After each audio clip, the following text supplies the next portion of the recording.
Hi guys. पिछली video में हम लोगों ने पढ़ा था मूल राशियों के बारे में। हमने पढ़ा था भौतिक राशि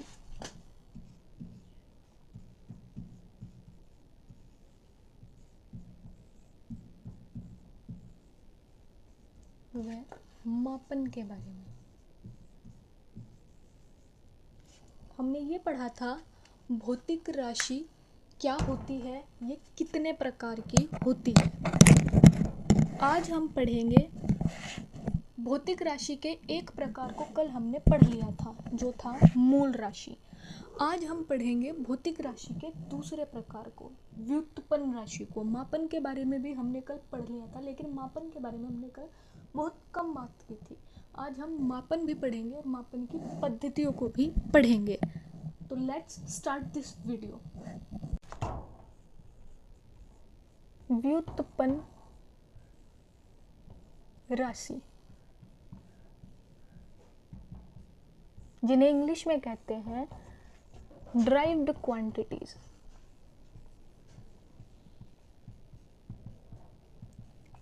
कल मैंने आप लोगों को बताया था कि ड्राइव्ड क्वांटिटीज यानी व्युत्पन्न राशि होता क्या है।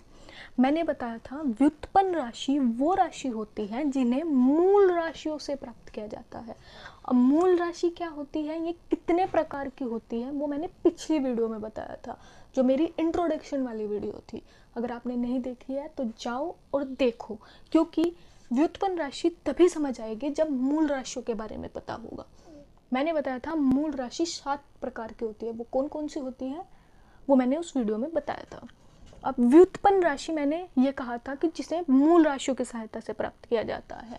इसका मैंने एक एग्जाम्पल भी दिया था, अक्षेत्रफल वाला। तो अगर नहीं वीडियो देखी है तो देख लेना। अब व्युत्पन्न राशि के उदाहरण देखते हैं। आज की इस वीडियो में हम व्युत्पन्न राशि के उदाहरणों को ही देखेंगे। व्युत्पन्न राशियों के 5 एग्जाम्पल्स जो मैंने यहाँ पर लिखे हुए हैं: वेग, त्वरण, बल, कार्य और संवेग। इन पांचों के मैं आपको मात्रक निकालना सिखाऊंगी कि इन पांचों के मात्रक कैसे निकलते हैं। तो फर्स्ट 2 चीजें आपको याद रखनी है कि किसी भी व्युत्पन्न राशि का अगर मात्रक निकालना है तो सबसे पहले व्युत्पन्न राशि का फॉर्मूला पता होना बहुत ज़्यादा ज़रूरी है। दूसरी चीज़, हमें मूल राशियों के बारे में पता होना बहुत ज़्यादा ज़रूरी है, तभी जाकर हम किसी भी व्युत्पन्न राशि का मात्रक निकाल पाएंगे। ठीक है, तो जैसे यहाँ पर वेग है, वेग होता है विस्थापन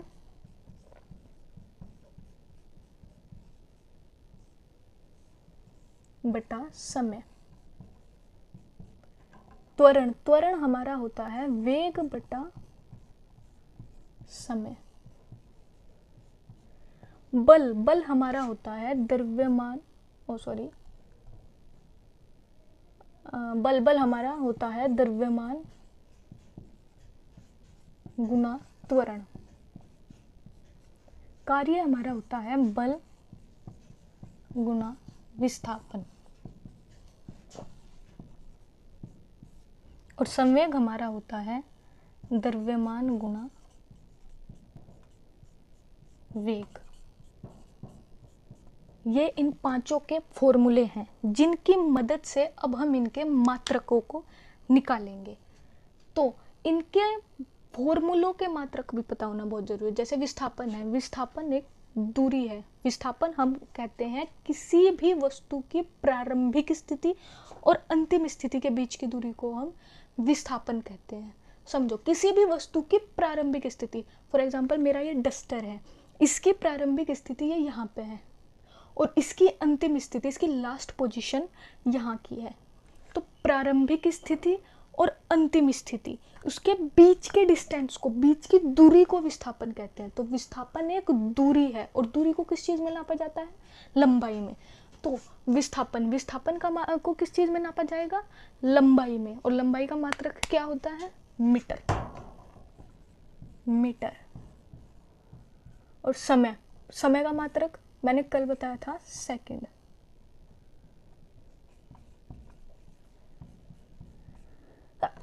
सॉरी। तो वेग का मात्रक क्या होगा?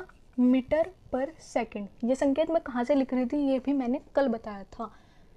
लंबाई का, द्रव्यमान का, इन सभी के मात्रक और इन सभी के संकेत। ऐसे ही वेग का मात्रक, ऐसे ही अगर हम त्वरण का मात्रक निकालें तो वेग पर समय हमारा त्वरण का फॉर्मूला होता है। तो वेग का मात्रक अभी हमने निकाला है मीटर पर सेकंड, तो मीटर पर सेकंड, और समय का मात्रक सेकंड। तो त्वरण का मात्रक क्या हुआ, मीटर पर सेकंड स्क्वायर। ऐसे ही बल का मात्रक निकालें तो द्रव्यमान का मात्रक क्या होता है, किलोग्राम, और त्वरण का मात्रक मीटर पर सेकंड स्क्वायर। ये आ गया बल का मात्रक। ऐसे कार्य का मात्रक अगर हम निकालें तो बल का मात्रक क्या हुआ, किलोग्राम मीटर पर सेकंड स्क्वायर इंटू विस्थापन का मात्रक मीटर इंटू मीटर। तो बल का कार्य का मात्रक हो गया किलोग्राम मीटर स्क्वायर पर सेकंड स्क्वायर। ऐसे ही संवेग का मात्रक निकालें तो द्रव्यमान का मात्रक होता है किलोग्राम और वेग का मात्रक मीटर पर सेकंड।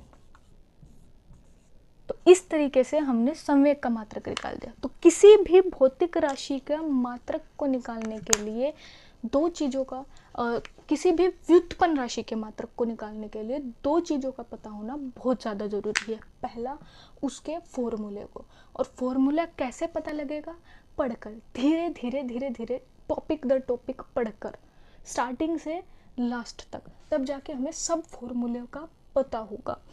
सेकंड चीज़, मूल राशियों के बारे में पता होना। जैसे लंबाई, विस्थापन को लंबाई में मापते हैं तो लंबाई का मात्रक मीटर है। लंबाई क्या है, एक मूल राशि। तो मूल राशियों का पता होना बहुत ज़्यादा ज़रूरी है। ठीक है, इस तरीके से हम किसी भी व्युत्पन्न राशि के मात्रकों को ज्ञात कर सकते हैं।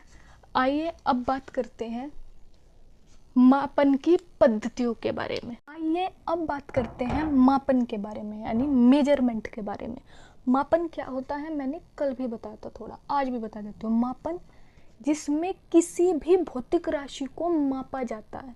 जैसे किसी भौतिक राशि को मापना ही मापन कहलाता है। भौतिक राशि को मापना,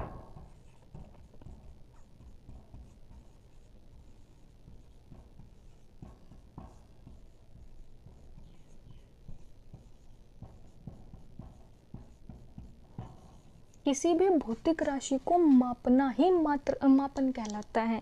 मतलब जैसे लंबाई हमारी एक भौतिक राशि है, उसको किस में मापा जाता है, मीटर में मापा जाता है। द्रव्यमान हमारी एक भौतिक राशि है, उसको किस में मापा जाता है, किलोग्राम में मापा जाता है। वेग हमारी एक भौतिक राशि है, वो व्युत्पन्न राशि है, इसलिए वो एक भौतिक राशि भी हुई। तो वेग को हम किस में नापते हैं, मीटर पर सेकंड में नापते हैं। इसीलिए किसी भी भौतिक राशि को जिसमें मापा जाता है उसे मापन कहते हैं, मेजरमेंट कहते हैं। अब हमारे मापन की पद्धतियाँ होती है, अलग अलग पद्धति होती है मापन की। कितनी पद्धति होती है, वो 3 पद्धति होती है। CGS पद्धति,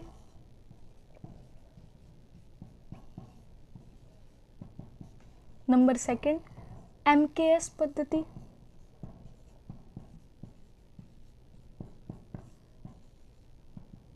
और नंबर थर्ड FPS पद्धति। ये 3 हमारी मापन की पद्धतियाँ होती हैं। तो आइए अब जानते हैं इनके बारे में कि ये पद्धतियाँ क्या होती हैं और इनमें कैसे मापा जाता है किसी भी चीज़। तो CGS पद्धति, MKS पद्धति और FPS पद्धति का बहुत आसान तरीका है इनको समझने का। इसके लिए सबसे पहले इनकी फुल फॉर्म पता होनी चाहिए कि CGS पद्धति, इसकी फुल फॉर्म क्या है। यहाँ C किस चीज़ के बारे में बताता है, G किस चीज़ के बारे में बताता है और S किस चीज़ के बारे में बताता है। तो CGS पद्धति के बारे में बात करें तो C हमारा सेंटीमीटर को बताता है, G हमारा ग्राम को बताता है और S हमारा सेकंड को बताता है। तो वह पद्धति जिसमें लंबाई को सेंटीमीटर में मापा जाता है, द्रव्यमान को ग्राम में मापा जाता है और समय को सेकंड में मापा जाता है, उस पद्धति को CGS पद्धति कहते हैं। नाम से ही पता लग रहा है, C for centimetre, G for gram और S फॉर सेकंड। तो वह पद्धति जिसमें लंबाई को सेंटीमीटर में, द्रव्यमान को ग्राम में और समय को सेकंड, वह पद्धति जिसमें लंबाई को सेंटीमीटर में, द्रव्यमान को ग्राम में और समय को सेकंड में मापा जाता है, CGS पद्धति कहलाती है। इसके नाम से ही पता लग रहा है। अब बात करते हैं दूसरी पद्धति के बारे में। तो अब बात करते हैं MKS पद्धति और FPS पद्धति के बारे में। MKS पद्धति, इसके नाम से ही पता लग रहा है, तो जिस पद्धति में लंबाई को मीटर में, M फॉर मीटर, द्रव्यमान को किलोग्राम में और समय को सेकंड में मापा जाता है, उस पद्धति को MKS पद्धति कहते हैं। जिस पद्धति में लंबाई को मीटर में, द्रव्यमान को किलोग्राम में और समय को सेकंड में मापा जाता है, उसे MKS पद्धति कहते हैं, MKS सिस्टम कहते हैं। और मोस्टली सारी की सारी भौतिक राशियों को MKS सिस्टम में ही मापा जाता है। ये बात रीड करो, इसको सबसे ज़्यादा ज़रूरी है MKS पद्धति का पता होना, क्योंकि ज़्यादातर जितनी भी भौतिक राशियाँ हैं उन सभी को MKS पद्धति में ही मापते हैं, जहाँ पर हम लंबाई को मीटर में, द्रव्यमान को किलोग्राम में और समय को सेकंड में मापते हैं। अब बात करेंगे FPS पद्धति के बारे में। FPS पद्धति वो पद्धति है जिसमें लंबाई को फुट में, द्रव्यमान को पाउंड में और समय को सेकंड में मापा जाता है, उसको FPS पद्धति कहते हैं। तो मापन की विधियां समझ आई। मापन की 3 विधियां कौन कौन सी? CGS, MKS और FPS। CGS का मतलब क्या है? वो पद्धति जिसमें लंबाई को सेंटीमीटर में, G फॉर ग्राम यानी द्रव्यमान को ग्राम में और S फॉर सेकंड यानी समय को सेकंड में मापा जाता है, उसे CGS पद्धति कहते हैं। MKS पद्धति मतलब मीटर, किलोमीटर, सेकंड, वो पद्धति जिसमें लंबाई को मीटर में, द्रव्यमान को किलोग्राम में और समय को सेकंड में मापा जाता है, उसे MKS पद्धति कहते हैं। और ये चीज़ ध्यान रखनी है कि ज़्यादातर जितनी भी भौतिक राशियाँ हैं उनको MKS पद्धति में ही मापते हैं, मतलब लंबाई को मीटर में, द्रव्यमान को किलोग्राम में और समय को सेकंड में लिखते हैं। समझ रहे हो?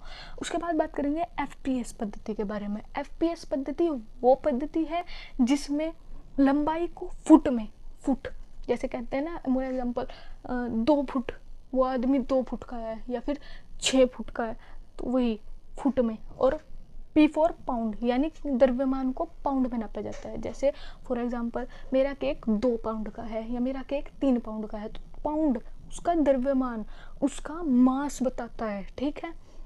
और समय को सेकंड में मापा जाता है, उसे FPS पद्धति कहते हैं। तो ठीक है, आज की वीडियो के लिए इतना ही काफ़ी है। अगली वीडियो में जब मिलेंगे तो बात करेंगे विमीय विश्लेषण के बारे में।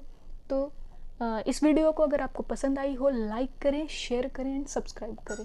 धन्यवाद।